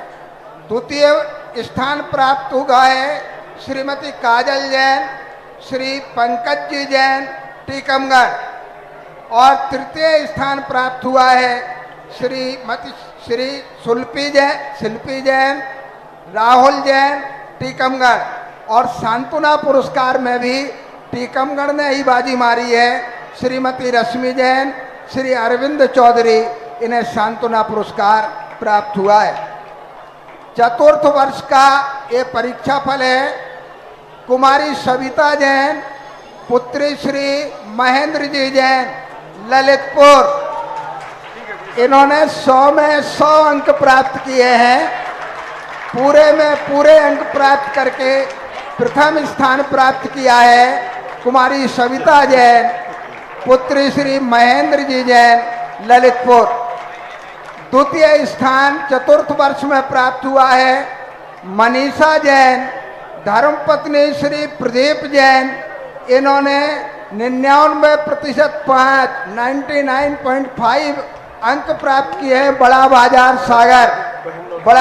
सागर से मनीषा जैन, धर्मपत्नी श्री प्रदीप जैन। और तृतीय स्थान प्राप्त हुआ है अर्चना जैन, धर्मपत्नी श्री सुधीर जैन, कटनी, इन्होंने 99 अंक प्राप्त किए हैं।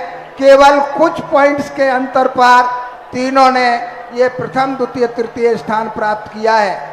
चतुर्थ वर्ष में सांत्वना पुरस्कार प्राप्त हुआ है मालती सराफ, धर्मपत्नी श्री महेंद्र कुमार, ललितपुर, 98.5 मार्क, 98.5% अंक। दूसरा सांत्वना पुरस्कार मिला है प्रीति जैन, धर्मपत्नी स्वर्गीय नवीन जैन, गुवाहाटी, इन्होंने 98 अंक प्राप्त किए हैं। और तीसरा सांत्वना पुरस्कार प्रीति जैन, धर्मपत्नी श्री नितिन जैन, दोनों का नाम प्रीति जैन है, प्रीति जैन, धर्मपत्नी श्री नितिन जैन, इन्होंने भी 98 अंक प्राप्त किए हैं, गोल बाजार, जबलपुर। गोल बाजार जबलपुर, और चौथा सांत्वना पुरस्कार चतुर्थ वर्ष में मिला है नीलम जैन, धर्मपत्नी श्री सत्येंद्र जैन, छिंदवाड़ा। इन्हें भी 98 अंक प्राप्त हुए हैं। इस प्रकार से केवल 2 अंकों के अंतर से ये यहाँ पर सांत्वना पुरस्कार के योग्य माने गए हैं। ये चारों वर्षों का यहाँ पर प्रथम, द्वितीय, तृतीय और सांत्वना पुरस्कार प्राप्तकर्ताओं के नाम की घोषणा की गई है। शेष परीक्षा फल 2 दिन के पश्चात, क्योंकि अभी हमारे 12 वर्षीय पाठ्यक्रम के प्रभारी ललितपुर में परम पूज्य मुनि पुंगव सुधा सागर जी महाराज और परम पूज्य मुनिवर श्री पूज्य सागर जी महाराज के पाद मूल में ही विराजमान है यहाँ। इसलिए जैसे ही वो यहाँ से जाएंगे, वो रिजल्ट जो है उनके व्हाट्सएप पर और अन्य माध्यमों से उन्हें सूचित कर दिया जाएगा। हम आभारी हैं परम पूज्य मुनिद्वय के कि उनकी कृपा से घर घर में ये जिनवाणी पहुंची है। सभी आपको धन्यवाद। शिविर संयोजकों में श्री विकास जी वंडा साहब और श्री प्रशांत जैन मुंबई शिविर संयोजक यहाँ पर सादर आमंत्रित हैं। संस्थान के अध्यक्ष महोदय, कार्याध्यक्ष महोदय श्री उत्तम चंद पाटनी जी मुख्य संयोजक को यहाँ आमंत्रित कर रहे हैं, वो उनका सम्मान करें। आ जाए दोनों संयोजक महोदय। और अगली जिज्ञासा के लिए मैं आमंत्रित कर रहा हूँ। रुके एक बार, विनोद जी को दे। नमः श्री वर्धमानाय निधूत कलमात्मने शालों का नाम त्रिलोका नाम यद विद्या दर्पणायति। समस्त उपस्थित समाज जो सांगानेर से आई है, जो विद्वान गण हैं, उनको सभी को हमारा प्रणाम। मुनि श्री सुधा सागर जी महाराज जी के को नमोस्तु, मुनि श्री पूज सागर जी महाराज जी को नमोस्तु, और मुनि श्री धैर्य सागर जी महाराज जी को इच्छामी, और मुनि श्री गंभीर सागर जी महाराज जी को इच्छामी। बड़े सौभाग्य का विषय है महान भाव। मैं परसों रात्रि में 11 बजे यहाँ से आचार्य श्री के पास गया था सिरपुर, और आचार्य श्री से मैंने निवेदन किया कि आचार्य श्री, आज से 1 वर्ष पूर्व यहाँ प्रतिभा स्थली चल रही है, और उसकी जो है बिल्डिंग और छात्रावास और पायसपूर्णा का अभी हमने अस्थायी निर्माण तो किया है, कर दिया है, परंतु स्थायी निर्माण नहीं हुआ है। उसके लिए 6 एकड़ 58 डिसमल जमीन देवोदय पशु संरक्षण केंद्र गौशाला मसौरा ललितपुर एवं पंचायत समिति ललितपुर के पास जो थी, वो हमने उनके नाम ट्रांसफर कर दी थी, रजिस्ट्री कर दी थी। उसका बैनामा एक करीब 8-9 महीने पहले हो चुका था, जिसका हम आचार्य श्री के पास 4-6 बार जाकर के निवेदन कर चुके थे कि आचार्य श्री उसका शिलान्यास करवा दें और बिल्डिंग बनवा दें। तो आचार्य श्री ने बड़े हर्ष के साथ बोले, ललितपुर में जब मुनि पुंगव श्री सुधा सागर जो जीर्णोद्धारक हैं सभी और सभी निर्माण कराते हैं, तो वो जब विद्वान है तो उनके पास जाओ, उनसे कह देना कि हमारा आशीर्वाद है, और मुनि सुधा सागर जो नगर गौरव है दोनों, और दोनों छुल्लक और एलक महोदय हैं, उनसे कहो वो अच्छे से जो है आपका काम करा देंगे। तो उनसे हमको जो है कल दिनांक 9, 10, 22 दिन रविवार को हमको आशीर्वाद मिला है। शरद पूर्णिमा का दिन है और आचार्य श्री का जन्म दिवस है, और मुनि नगर गौरव मुनि श्री पूज सागर जी का भी जन्मदिन है, और समय सागर जी महाराज का भी जन्मदिन है, और जीर्णोद्धारक करने वाले मुनि श्री सुधा सागर जी साक्षात विद्वान है। तो उन सब से आशीर्वाद मिला है। तो हमारा सभी पूर्ण समाज से ललितपुर दिगंबर जैन पंचायत के अध्यक्ष, मंत्री, समस्त मंदिरों के प्रबंधक गण, समस्त जितनी भी समितियां हैं, सभी के अध्यक्ष, मंत्री महोदय, सभी को, सभी समाज से और समस्त जो हमारे जो है ललितपुर के आगे ललितपुर के समाज के अतिरिक्त यहाँ के पूरे जनपद के और पूरे संसार के दिगंबर जैन समाज के सभी व्यक्तियों से निवेदन है कि कल दयोदय पशु संरक्षण केंद्र गौशाला मसौरा ललितपुर में जहां प्रतिभा स्थली का चल रही है उसका शिलान्यास कल 9 बजे होगा। आप सब लोग महाराज जी की उपस्थिति में वहां पर उपस्थित रहे और हमारी सभी समाज से सभी समाज श्रेष्ठियों से प्रार्थना है और जो दीदियां हैं समाज या विद्वान जो सांगानेर संस्थान के विद्वान हैं उनसे भी हमारा निवेदन है कि वो भी उपस्थित रहे और उसमें हमारी उपस्थिति में आचार्य श्री का आशीर्वाद सभी को प्राप्त होगा, इसलिए आप लोगों को भी उपस्थित रहना अति आवश्यक है। और नगर के त्यागी वृत्ति ब्रह्मचारी ब्रह्मचारिणी गणा साधु गणा आरिका गणा सभी को हमारा जो है सभी से निवेदन है कि सभी लोग उपस्थित रहें और जिससे भोजन की व्यवस्था भी है, आप लोगों के लिए भोजन की व्यवस्था है। ठीक है, अब देखो नमस्ते। बहुत जम के अच्छा बुलगुआ हो गया बुलगुआ। लेकिन बुंदेलखंड में एक बुलगुआ होता है, एक चलगुआ। तीर्थंकर भगवानों की भगवान की विनोद महामंत्री हैं वगे। बुंदेलखंड में एक बुलगुआ होता है, बुलगुआ के बाद एक चलगुआ होता है। इसलिए समय कम है तो उनसे आप ही बोल दो सबको बुलगुआ चलगुआ एक साथ। देखो संजा के बुलगुआ हो और सवेरे बुलाओ जाओ, फिर से बारात में भी जाओ तो अभी कद के हमें टेची ले जाओ। तो हमारा निवेदन है कि सबको कहीं पहुंचने बहुत अच्छा। देखो आज एक ललितपुर के अनेक ऐतिहासिक कार्यक्रमों में पूज्य गुरुदेव का आचार्य श्री का एक बहुत बड़ी प्रतिभा स्थली, मैं तो ये कहता हूँ प्रतिभा स्थली का एक कार्य जैसे मैं संस्थान के लिए कहता हूँ, ऐसा ही आचार्य श्री के माध्यम से अनेक तीर्थों का जीर्णोद्धार हुआ, निर्माण हुआ, मय कुंडलपुर से शहर। लेकिन इन सब तीर्थों से सबसे बड़ा कार्य है प्रतिभा स्थली का। और ये बुंदेलखंड के अंदर ललितपुर वालों को ये सौभाग्य मिला और बहुत बड़ा ललितपुर का एक बहुत बड़ा सौभाग्य मानकर सारी समाज को इसको अवभाग्य मान करके इसको स्वीकार करना चाहिए। पूज्य गुरुदेव का आकस्मिक कल जो आशीर्वाद प्राप्त हुआ तो कार्यक्रम तो चल ही रहे थे, पर ऐसा लगा कि ये सारे कार्यक्रमों का फल मिला है जो कल अपन करने जा रहे हैं। जय हो आदिव्य सरकार, जय हो। तो ये सब के लिए पूरे सब लोगों के लिए एक बहुत गौरव की बात है। अपन को ऐसा करना है, सबको ग्रस्तों को दानियों को भी सबसे आगे आकर के इतनी अच्छी प्रतिभा स्थली ललितपुर की बने कि लोग उदाहरण माने कि प्रतिभा स्थली बनी है तो ललितपुर की बनी।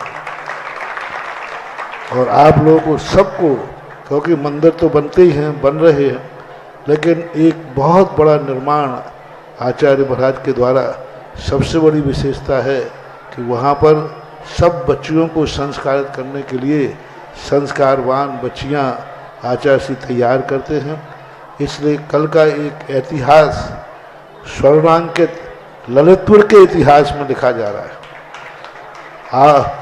क्योंकि सब चले जाएंगे, अपन चले जाएंगे, सब चले जाएंगे, लेकिन जो इतिहास रचा जा रहा है यह इतिहास सुरक्षित रहेगा। इसलिए कल जो गुरुदेव की भावना है, आचार्य श्री का जो है, उस सब की पूर्ति के लिए मैं भी चलूँगा, हम महाराज लोग भी सब चलेंगे। आप लोगों का तो बुलगुआ हो ही गया। अच्छा हाँ, विनोद बाबू के पास कोई माइक की ज़रूरत नहीं रहती, बिना माइक ही चल जाता है। और सबके लिए करें कार्य, अपन को कार्य को देख करके हमेशा कार्य की तरफ देखना है और कार्य को पहचानना है कि ये कार्य, इसमें किसी व्यक्ति की बेटियां नहीं पढ़ेंगी, इसमें सकल दिगंबर जैन समाज की बेटियां पढ़ेंगी।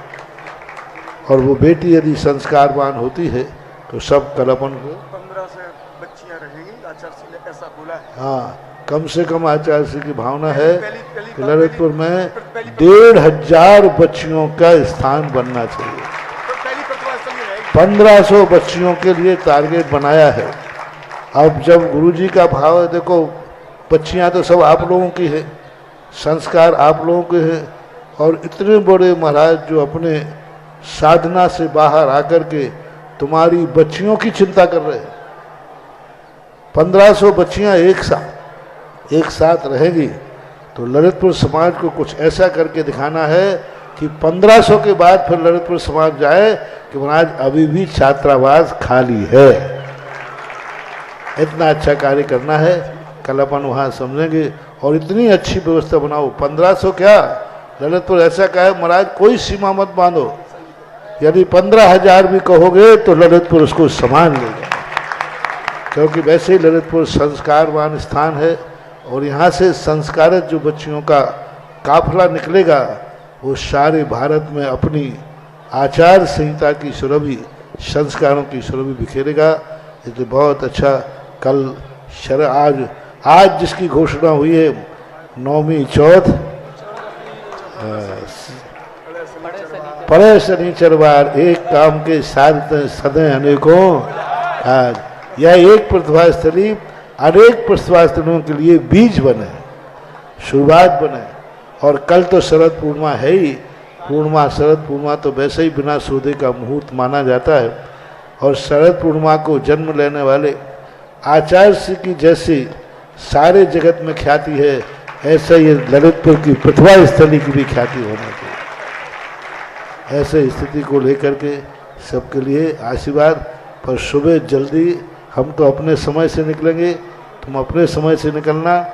ठीक 7:30-8 बजे के बीच में कार्यक्रम यथावत चले और स्नातकों को तो निर्देश हो ही गए हैं। कार्यक्रम के बाद वो यहाँ आकर के फिर 1:30 बजे से अपना कार्यक्रम करेंगे। महाराज श्री, ऐसे शुभ अवसर पर एक और समाचार, पूज्य निर्यापक श्रीमण वीर सागर महाराज श्री के सत्संग सानिध्य से। देखो कोई ऐसे भी दानवीर चाहिए जो कम से कम वहाँ 5 छात्रावास बनेंगे, 5 बिल्डिंग के, तो 5 छात्र। और कोई ऐसा भी दानवीर हो जो एक छात्रावास स्वयं पूरा बनाए। कोई पूरा नहीं बना सकता है तो 1 मंजिल का बनाए, और 1 मंजिल का नहीं बना सकता है तो 1 कमरा का भी बनाए। इसके लिए राशि में अपने राशि आलोक जी, हाँ, और सब इसलिए कह रहा हूँ कि रात भर में सोच लो, कल शरद पूर्णिमा है।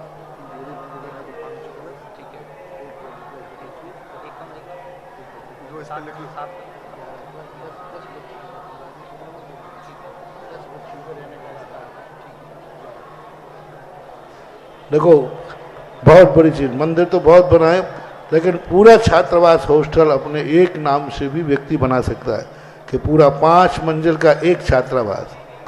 ऐसे 5 सीटें हैं उनकी। और दूसरा 1-1 मंजिल भी ले सकते हैं, जो कमज़ोर हैं वो कमज़ोर, लेकिन ऐसा मन बनाओ कि ऐसे संस्कार देने के लिए जो कार्य किया जा रहा है वह सबके लिए अनुकरणीय है। बहुत ही बड़ा सौभाग्य हम सभी के लिए प्राप्त हो रहा है, जिसमें पूज्य आचार्य गुरुवर का भी आशीर्वाद है और पूज्य मुनि पुंगव श्री सुधा सागर जी महाराज श्री के सानिध्य में जिसका शिलान्यास होगा। पूरी 1 मंजिल पूरा छात्रावास यदि हम बनाते हैं तो 500 कलश की राशि से पूरा एक छात्रावास बनकर के तैयार हो सकता है।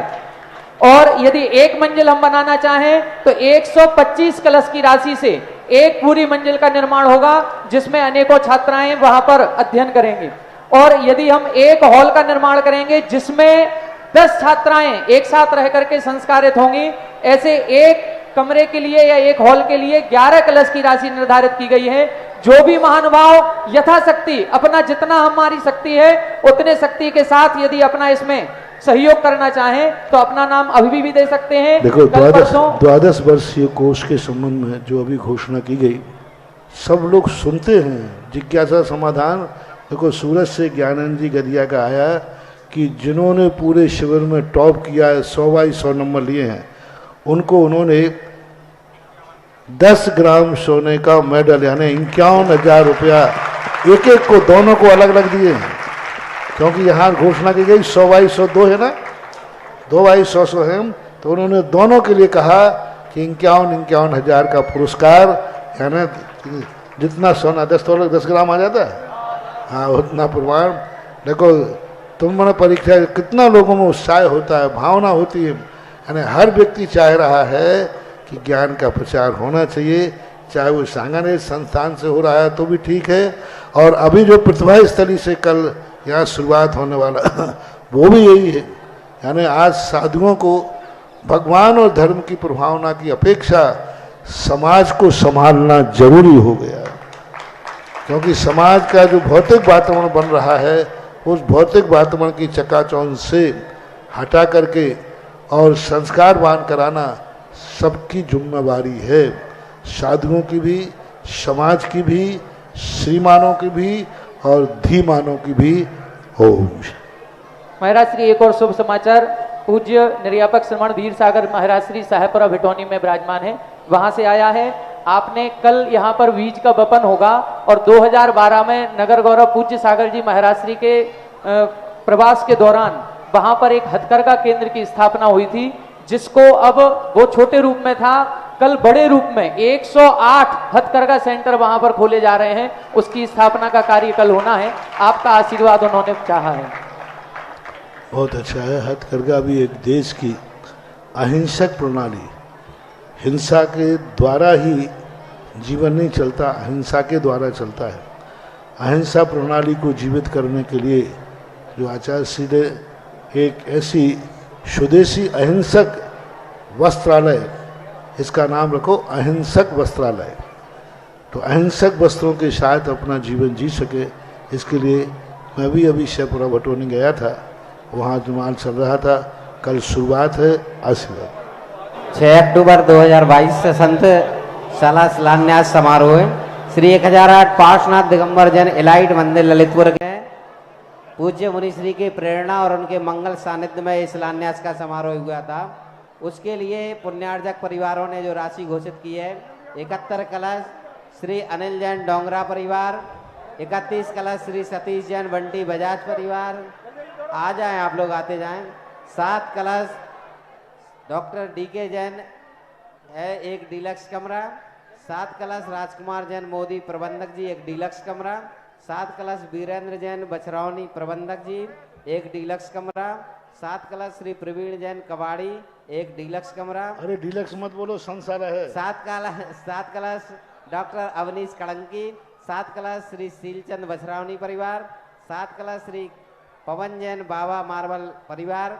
7 कलश श्री नवीन जैन जिनेन्द्र जैन राकेश वैद्य परिवार। 7 कलश श्री रवि रतन बजाज परिवार। 7 कलश 51 श्रीफल श्री राहुल खजुरिया परिवार। 51 श्रीफल श्री सीलचंद बछरावनी परिवार। 51 श्रीफल श्री नीतेश बिलौआ परिवार। 51 श्रीफल श्री रवि रतन बजाज परिवार। 51 श्रीफल श्री अमित जैन नाराहट परिवार। 51 श्रीफल श्री प्रदीप खिरिया परिवार। 51 श्रीफल श्री अनिल जैन नीलू। 51 श्रीफल श्री विजय कुमार चिवरिया परिवार। 5 कलश, ये क्या है? हाँ, जिज्ञासा करेंगे पंडित सुनील जय शास्त्री छिंदवाड़ा वाले, जिज्ञासा करें। जे गुरु चरण जहां पड़े ताता तीरथ होए। गुरुदेव के चरण इलाइट मंदिर पर परसों पड़े थे, वहां पर मंदिर तो बहुत अच्छा बन गया था, संत भवन के लिए जगह भी ले ली थी, लेकिन अर्थाभाव में पिछले कई वर्षों से संत भवन नहीं बन पा रहा था, और जैसे ही गुरुदेव के चरण इलाइट पर पड़े तो वहां पर लगभग 250 कलश की राशि से पूरे संत भवन का, भव्य संत भवन का निर्माण वहां होने जा रहा है। सबकी राशि बहुत ही दान श्रेष्ठियों ने उन्मुक्त हर्षित मन से गुरुदेव की चरण सन्निधि में दान दिया। दोनों प्रबंधकों ने एक एक कमरा बनवाने की घोषणा की। दानवीर अनिल जी डोंगरा परिवार द्वारा 71 कलश की राशि और श्री सतीश जी बंटी बजाज परिवार द्वारा 31 कलश की राशि से ये सौभाग्य हासिल किया। ये गुरुदेव की अनुपम और महती अनुकंपा इलाइट परिवार की ओर। जिज्ञासा करें पंडित सुनील जी छिंदवाड़ा। तैयार रहे श्रीमान Sandesh ji Jain deputy commissioner GST Lucknow. गुरु चरणों में कोट साहब बंदन। हे गुरुवर, 12 वर्षीय पाठ्यक्रम आज यहाँ पूरे विद्वानगढ़ हैं, तो उससे युवा, बाल और वृद्ध सभी लोग धर्म लाभ ले रहे हैं। लेकिन ये जो स्नातक विद्वान आज यहाँ पूरे उपस्थित हैं, भारतवर्ष के 500 विद्वान, ये लोग धर्म लाभ ले, उसके लिए ग्रंथ स्वाध्याय समिति जो बनाई गई है, उसमें संस्थान में जो 5 वर्ष अध्ययन कराया जाता है उसमें सीमित ग्रंथ हैं, लेकिन जो ग्रंथ स्वाध्याय समिति बनाई गई उसमें असीमित ग्रंथ हैं। और आज पूरा स्नातक परिषद यहाँ उपस्थित है, तो वो सभी लोग उसमें फॉर्म भरकर और उस परीक्षा का धर्म लाभ लें और इस ज्ञान का प्रचार प्रसार पूरे भारत में करें। जैसी आपकी भावना हो वो पूर्ण हो, पूरे बड़े से बड़े विद्वान बने, उसके लिए गुरुवर आपका आशीर्वाद और प्रेरणा। क्योंकि पिछली बार स्नातकों ने कहा था कि हम लोगों को 12 वर्षीय कोर्स से अलग रख करके कोर्स बनाया जाए, इसलिए आपकी स्नातक परिषद ने स्नातकों के लिए स्वतंत्र ग्रंथ का अध्ययन करने के लिए इन्होंने जो बात कही है, तो सभी स्नातकों को कोई ना कोई ग्रंथ का स्वाध्याय निरंतर करते रहना चाहिए। और इस माध्यम से करोगे तो थोड़ा प्रमाद भी आएगा, तो प्रमाद नहीं आएगा। सभी के लिए एक एक ग्रंथ स्वाध्याय के लिए आज नियम लेके जाना चाहिए। हम एक एक ग्रंथ का स्वाध्याय करेंगे। दिन भर पढ़ना अलग चीज़ है, लेकिन एक ग्रंथ को पूरा करना, फिर दूसरा ग्रंथ करना, ऐसा करना चाहिए। जिज्ञासा करें संदेश जी, और इसके बाद अंतिम जिज्ञासा पंडित आनंद जैन जी बार ललितपुर वाले करेंगे। बस मेरे जीवन की दिशा और दिशा बदलने वाले मुनि श्री सुधा सागर जी महाराज के चरणों में सत सत नमोस्तु नमोस्तु नमोस्तु। पूज्य श्री महाराज जी के चरणों में नमोस्तु नमोस्तु नमोस्तु। महाराज जी, आपके श्री मुख से भक्ताम्बर स्तोत्र की महिमा हमने कई बार सुनी है। महाराज जी, भक्ताम्बर स्तोत्र के साथ साथ इसमें अर्घ्य भी हैं और रिद्धि मंत्र भी हैं।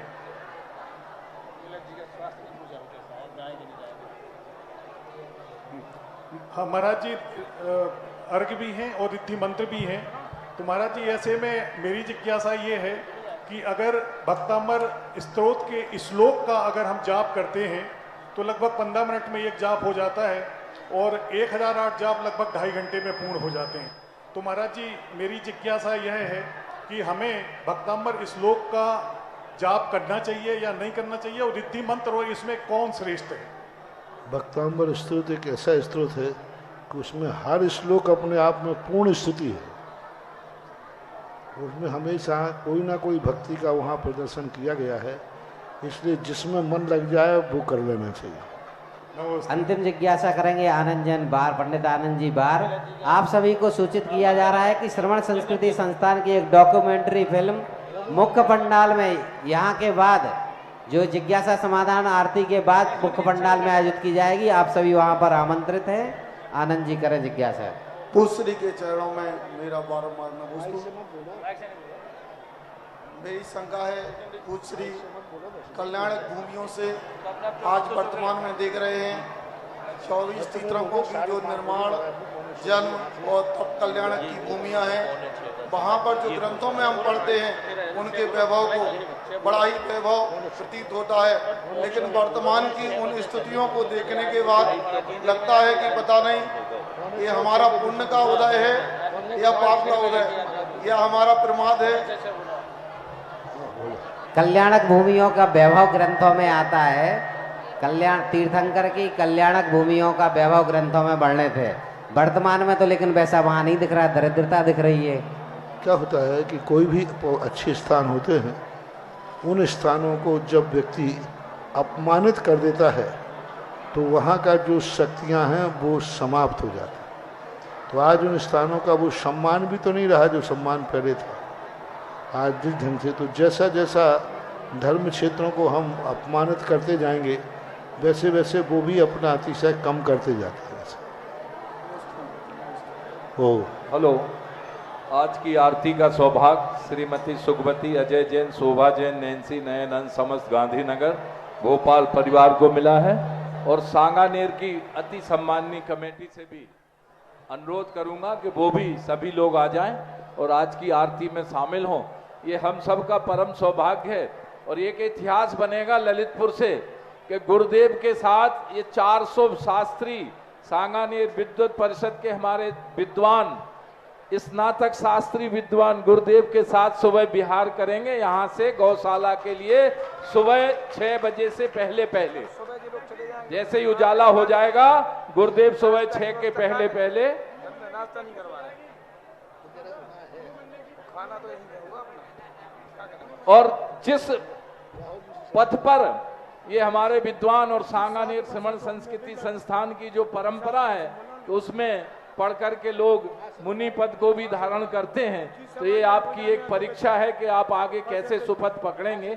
तो कल आपको मुनि बनने के लिए एक ये प्रैक्टिकल मिलेगा और हम लोगों को भी गौरवान्वित होंगे। पूरे ललितपुर समाज इतने 400 विद्वानों के साथ, 400 स्नातक शास्त्री के साथ गुरुदेव गौशाला तक जाएंगे। और वो भी किस लिए जाएंगे? ज्ञान की गंगा जो वहां बह रही है, जहां जीवन का निर्वाह नहीं, जहां जीवन का निर्माण होता है, ऐसी पृथ्वा स्थली का शिलान्यास करने गुरुदेव जाएंगे। आए आरती में कि हमारे सम्माननीय सांगानेर की कमेटी आ जाए और गांधीनगर भोपाल परिवार पूरा आ जाए। हमारी परम आदरणीय सुशीला जी ड्योड़िया जी और शीला जी ड्योड़िया जी और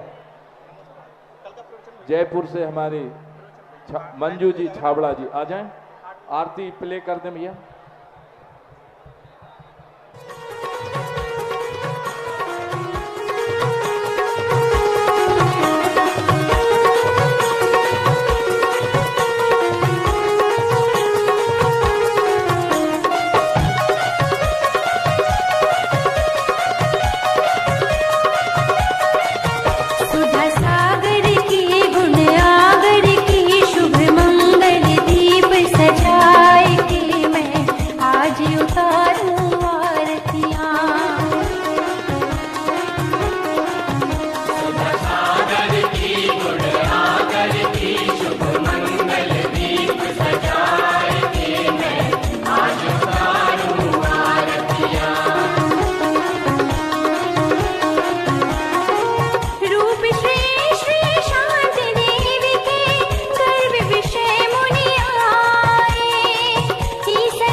इस कार्यक्रम के पुण्यार्जक थे श्री 1008 श्री अभिनंदन नाथाय नमा, श्री दिगंबर जैन अभिनंदनोदय अतिशय तीर्थ क्षेत्र, station road, civil line, Lalitpur, Uttar Pradesh. प्रबंधक श्री राजेंद्र जैन धनवारा, पूर्व पार्षद, 9889888555। प्रबंधक श्री मोदी पंकज जैन, वरिष्ठ पार्षद, 9450037469।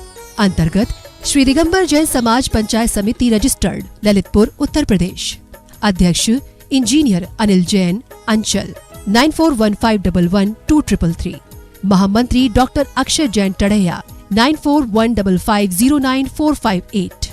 Senior manager Sharad Kumar Jain, Malaya, 7080732808।